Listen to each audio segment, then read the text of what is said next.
చూడండి, మానవుని యొక్క నిర్మాణంలో మనం ఆలోచించినట్లయితే, మానవుని యొక్క నిర్మాణంలో మానవులలో దేవుడు అనేకమైన శరీర భాగాలను దేవుడు అమర్చి ఉన్నాడు.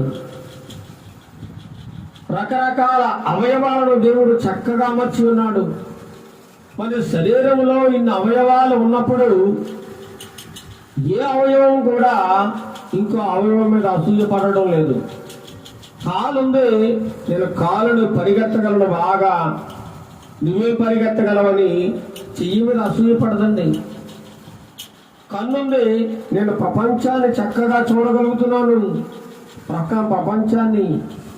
ఓ ముక్క, నువ్వు నాలాను చూడగలవా అని ఎప్పుడు కూడా కన్ను వెళ్ళి ముక్కు మీద అసూయపడదు,